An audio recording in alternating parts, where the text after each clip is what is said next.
مش معنى إن أنا ما بتوفّرش معايا فلوس من مصروف البيت، معنى إن أنا سِت فاشلة أو راجل فاشل أو معنى إن أنا ماشي غلط في بيتي، لأ الكلام ده مش صح يا جماعة. كمّلوا الفيديو معايا للآخر، اعملوا متابعة للقناة ودوس لايك، ربنا يكبر بخاطرك وينوّر لك كل اللي في بالك. يالّا تعملوا متابعة للقناة، وبنرحّب يا جماعة بالمتابعين الجداد وبنقول لهم شرّفتونا ونوّرتونا وكتّرتونا وكلّكم على راسي يا جماعة من فوق.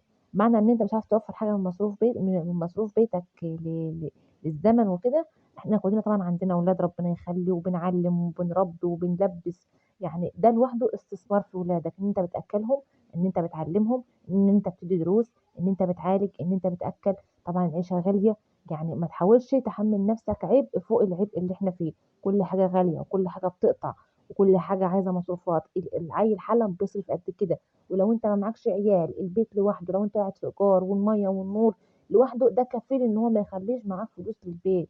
يعني مش معنى كده إن أنت إنسان مقصّر أو إنسان ما بتوفّرش معاك إن أنت فاشل أو إن لأ بالعكس والله العظيم أحسن استثمار بتستثمره في حياتك إن أنت بتربّي ولادك أو إن أنت بتعلّمهم أو إن أنت مكفّي بيتك في العموم من كل حاجة، مش مخلّي بيتك محتاج حاجة.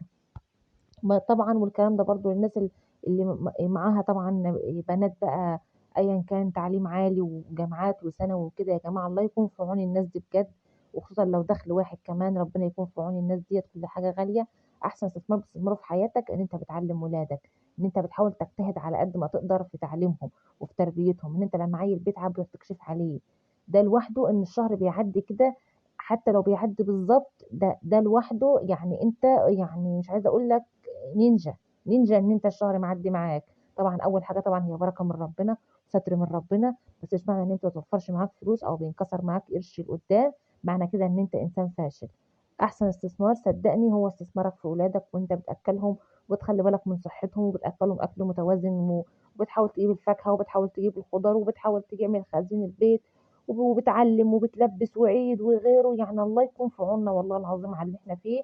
بس ما تحاولش تحوّل يعني تحمّل نَفْسك فوق طاقتك، يعني ربنا ما قالش كده، ربنا قال وبعدين اعمل اللي عليك، طالما أنت عارف إن أنت بتشتغل والدنيا ماشية، دي لوحدها في حد ذاتها اللهم لك الحمد على كده، وربنا يديمها نعمة ويحفظها من الزوال يا رب. وطبعًا ربنا يعين كل رب بيت وكل أم على ولادها وكل أب على ولاده ويعيننا جميعًا ويجعلهم يا رب بارين بينا ويجعله في ميزان حسناتنا جميعًا، اللهم آمين.